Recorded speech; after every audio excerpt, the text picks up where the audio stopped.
Voilà, frères et sœurs, un mot donc sur cette question en fait qui est adressée à Jésus. En fait, qui peut être sauvé? Qui peut être sauvé?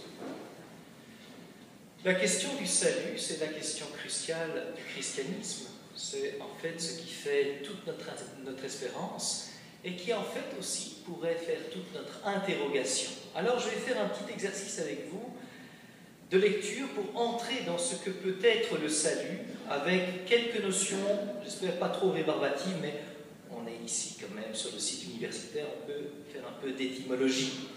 Alors, le verbe qui est utilisé dans la Bible, c'est le verbe grec sozo, sauver. Si on avait utilisé le salut dans le latin, en termes substantifs, on aurait dit le salus. Salus, c'est la santé.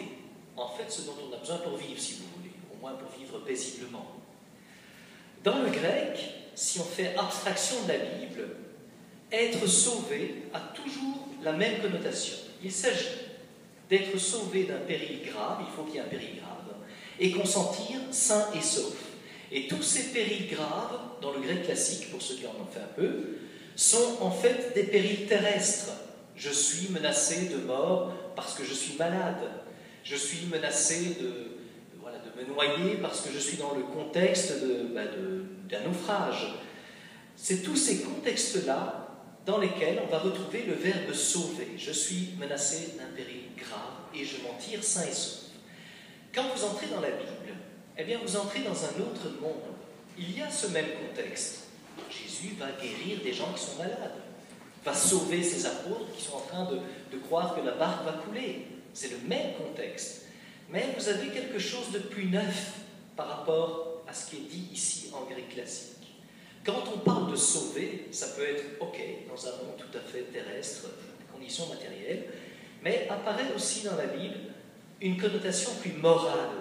Et quand vous entendez yasha en hébreu, qui va être traduit par sozo, donc en grec dans nos Bibles, c'est l'idée en fait de respirer différemment. On élargit les perspectives, on élargit les possibilités. Et cet élargissement touche notre comportement moral.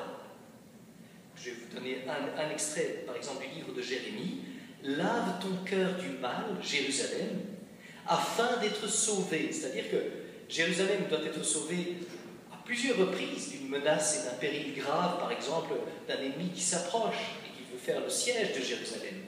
Mais ici, il est question d'autre chose. Ce qui peut nous perdre, ce n'est pas simplement notre condition terrestre, c'est la manière dont nous vivons. La manière dont nous vivons peut nous perdre. Et nous espérons un salut qui pourrait venir éventuellement de Dieu. Ça, ce sera l'étape suivante. Dans le Nouveau Testament, vous avez ce même problème, cette même question. Pour être sauvé, je peux être sauvé de maladies et de plein de choses, mais je peux surtout être sauvé du péché. L'évangile de Matthieu, dès son chapitre 1, commence par ça. Si Jésus vient, c'est pour nous sauver du péché. C'est une affirmation claire et nette au verset 21. Il s'agit d'être sauvé du péché. Et comment? Par deux moyens principaux. Le premier moyen, c'est le moyen de la foi. Jésus le dira plein de fois, va, ta foi t'a sauvé. C'est parce que tu crois de toute ton âme, de tout ton cœur, que tu es sauvé. Et deuxième élément, c'est qu'il ne suffit pas d'avoir la foi d'un instant, mais il va falloir durer, se battre dans cette foi. Et c'est cela que vous entendez dans l'évangile d'aujourd'hui. Quand on demande à Jésus, est-ce qu'il est possible d'être sauvé? Il ne dit pas, ben oui, bien sûr, tout le monde est sauvé. Ou au contraire, mon Dieu, c'est pas certain. Il ne dit rien de tout ça. Il dit, efforcez-vous. C'est-à-dire, ça dépend de toi aussi. Bats-toi avec ça.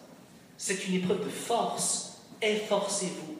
Non pas pour forcer la porte, mais pour quelque part, ne pas céder à nos mollesses dans notre manière de vivre, de s'efforcer, de persévérer. Et Jésus le dit lui-même, celui qui aura persévéré jusqu'à la fin sera sauvé. Il l'affirme clairement. Ça, c'est une première chose, de bien comprendre donc que le salut, c'est un péril, et on n'a pas toujours conscience d'être en péril. Ce n'est pas si évident de faire cet effort mental. Et de s'en tirer sain et sauf, ici, dans le contexte biblique, c'est-à-dire s'en tirer par la grâce de Dieu. Je pouvais me perdre par moi-même et pas simplement par mes conditions terrestres de vie. C'est par mon comportement, que je pourrais me perdre. Il nous faut donc un sauveur. Les sauveurs, si je reviens à ce monde grec, c'était des dieux qui pouvaient sauver des gens qui, sur la terre, étaient en péril grave. C'est vrai que dans le grec classique, vous trouverez aussi des hommes qui sont des sauveurs, des hommes qui ont rendu un service extraordinaire à leur peuple, comme Philippe de Macédoine, qui a tiré son peuple vers le haut, le père d'Alexandre le Grand. Dans l'Évangile, ce n'est pas la même chose. Il y a un sauveur. Et le sauveur, c'est Jésus. Je reviens à son nom hébreu dans ce cas-ci, pour dire Yeshua, vous entendez, la racine Yasha, dont je vous parlais tout à l'heure, Dieu sauve. Le sauveur chez nous, c'est un seul homme et Dieu. Son nom est tout un programme. En passant par lui, je touche au salut. Je touche au salut. Et les premiers chrétiens, en fait, ne s'y trompent pas. Les premiers chrétiens perçoivent, si vous voulez, que Jésus est le sauveur et que par lui, c'est le salut du monde qui est en jeu. Quand saint Paul écrit à Timothée dans sa première lettre, Dieu veut que tous les hommes soient sauvés. Et il ajoute même, au chapitre précédent, au premier chapitre, même les pécheurs. Il ne s'agit pas simplement de sauver ceux qui seraient en péril malgré eux, mais ceux qui seraient en péril par leur propre faute. Le salut qui est proposé, si vous voulez, dans la Bible, j'essaye de vous dire qu'il n'a aucun lien évident avec ce qui était pensé communément dans le monde dans lequel nous habitons aujourd'hui. À l'époque, le monde gréco-romain ne pensait pas le salut de la même manière que le monde civilisé grec. C'est une évolution dans notre esprit aussi à faire que de penser « je peux me mettre dans un péril tel que je pourrais me perdre » et que, en fait, le salut réside en Dieu. Ce n'est pas si commun pour notre monde occidental de continuer à penser ça, d'avoir besoin d'être sauvé, mais sauvé de quoi? Après tout, je vis ma vie, je suis tranquille, je ne menace personne, sauvé de quoi? Et on ne pense pas du tout à ça dans notre foi chrétienne, qu'en fait j'ai besoin du Seigneur pour me tirer de là où je n'avais pas pensé que j'aurais pu aller et qui était pourtant un chemin de perdition. Je peux me perdre, il y a des brebis perdues. Jésus ajoute même par moments qu'il est venu pour les brebis perdues. Il cherche les brebis perdues et nous en faisons partie. Comment aller plus loin dans ce salut? Eh bien, je dirais deux choses. Si vous observez et que vous relisez à votre aise de temps en temps la Bible, vous verrez que le salut dans la Bible est pensé à la fois comme un souvenir. En fait, pour ceux qui font attention à l'action de Dieu dans leur vie, ils verront qu'ils ont des souvenirs de l'action de Dieu. On se souvient quand Dieu est intervenu pour nous. Eh bien, les Hébreux sont les mêmes. On se souvient que Dieu nous a sauvés au désert. On se souvient qu'il nous a sauvés quand nous avons été menacés de tel ou tel péril. On n'oublie pas les grâces que Dieu nous a faites, que Dieu nous a sauvés.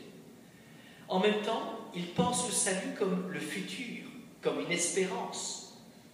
C'est ce que font tous les prophètes. Ils annoncent le salut. Il n'est pas encore là. Et en même temps, ce salut, ce n'est pas simplement un mirage futur ou un souvenir passé, en fait, c'est leur quotidien. Et comment s'exprime le salut dans leur quotidien? Par leurs prières, leurs cris, leurs supplications. C'est là qu'ils espèrent le salut, au quotidien. Ce n'est pas juste, mais oui, bien sûr, il y a le salut, machin, mais enfin, en attendant, il faut que je répare ma bagnole. Pas du tout.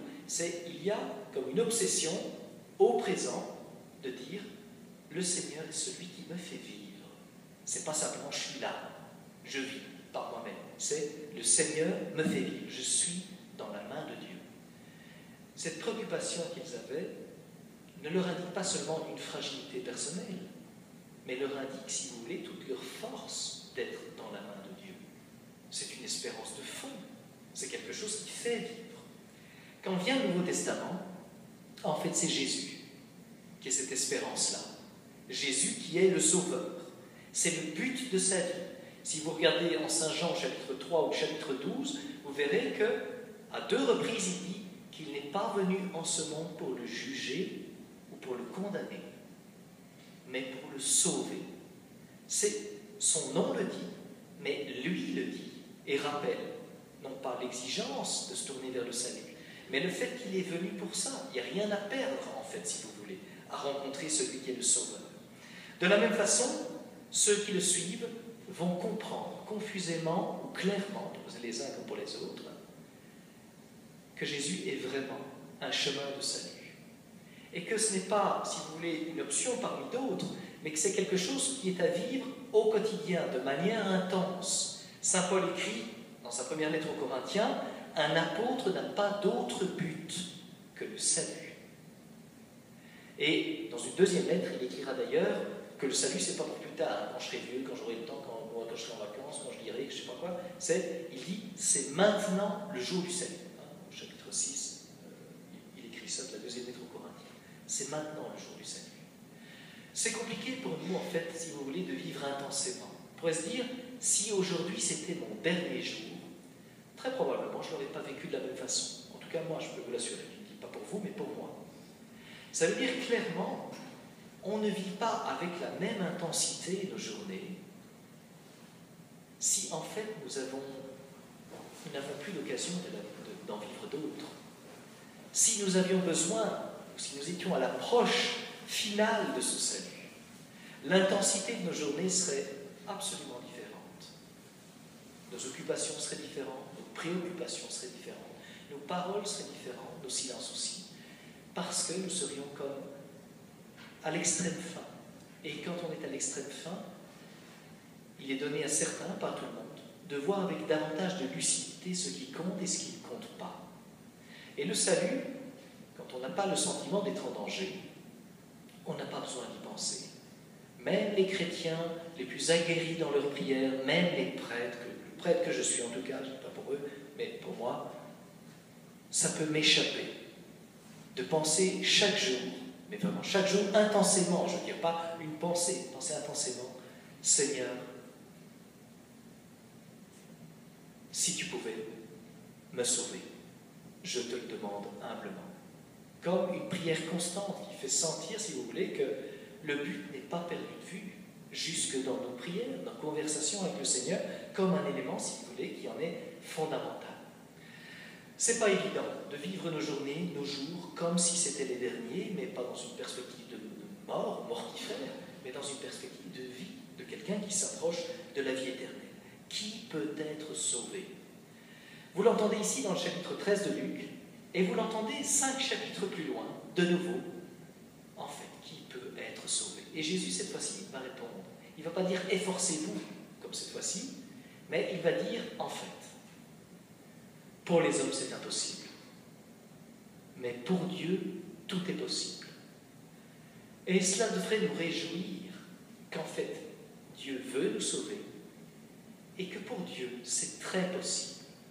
Ce qui pour nous semble lointain ou même étranger comme question, je ne me pose jamais la question « est-ce que je vais te sauver? Je ne vois pas ce qui me menace. » Eh bien, même ce qui me paraît étranger, Dieu s'en préoccupe. C'est là une occasion pour nous de faire confiance, de dire Dieu peut trouver un chemin, même là où moi, j'ai été presque désinvolte en fait, sur cette question. Je ne m'interroge pas nécessairement comme chrétien sur en fait qui peut me sauver. Je voudrais conclure sur cette question, c'était juste pour vous aider à réfléchir un jour sur la question du salut. Si vous avez envie d'y réfléchir, je vous conseille toujours de vous mettre face aux évangiles qui racontent la fin de la vie de Jésus, c'est-à-dire la crucifixion, ou de regarder un crucifix, de penser ce qui est autour de Jésus crucifié. Qui peut être sauvé? Et qui serait celui qui parmi nous dirait « évidemment que Dieu va m'accueillir, qu'est-ce que vous croyez ?» Je n'oserais jamais dire ça, à titre personnel. Ce n'est pas si facile si Jésus dit « efforcez-vous d'entrer par une porte étroite ». Et en plus de souligner, même ceux qui ont mangé et bu à la table du Seigneur ne peuvent pas se dire « Regarde Seigneur, j'ai l'étiquette pour entrer. Je me le dis bien comme prêtre qui célèbre tous les jours. Nous avons mangé et bu en ta présence. Ne sera pas un passe-droit pour dire à quiconque « Moi j'ai droit d'entrer Seigneur. » Et celui-là qui ne s'est pas approché, tu penses bien comme Seigneur qui doit passer après moi, merde. Ça ne marche pas, ça ne marche pas. Ça veut dire qu'il y a autre chose qui peut nous approcher du Seigneur, une véritable connaissance, d'entrer en connaissance, mais dans une connaissance confiante. Dieu veut nous connaître. Si vous aviez votre voisin qui commence à vous parler, et vous ne l'écoutez pas, mais il continue à vous parler, à un moment, ne fût-ce que par politesse, vous allez l'écouter, et s'il vous demande quelque chose qui est à votre portée, que vous pourriez faire quelque chose pour lui, peut-être même que vous allez le faire finalement. Comment supposer un seul instant que Dieu serait moins bon que nous? C'est-à-dire que nous lui parlerions dans notre prière et qu'il ne répondrait jamais, ou qu'il pourrait faire quelque chose pour nous et qu'il ne le ferait jamais. Dieu s'approche toujours de ceux qui désirent s'approcher de lui. Et donc, regardez vers ce crucifix quand vous réfléchissez à la question du salut, et regardez bien ce qui se joue autour de la croix. Il y a un criminel condamné à mort, à la peine capitale, qui dit simplement « Souviens-toi de moi quand tu viendras inaugurer ton règne. S'il te plaît, sous-entendu. » Et Jésus lui répond directement à ce criminel condamné à mort. « Aujourd'hui même, tu seras avec moi. Tu seras sauvé, autrement dit. » Et il y en a un autre qui, cette fois-ci, est en face de Jésus. C'est le centurion romain. Celui qui, précisément, qui va lui percer le cœur, qui est chargé de le garder jusqu'à ce qu'il crève. Mais de celui-là, Jésus dira encore « Pardonne-leur. Ils ne savent pas ce qu'ils font. » Et peut-être qu'un jour, même ceux qui étaient prêts à condamner ce Christ, à le condamner dans leur vie, diront en fait vraiment « Cet homme était le Fils de Dieu. » On ne sait pas qui peut être sauvé.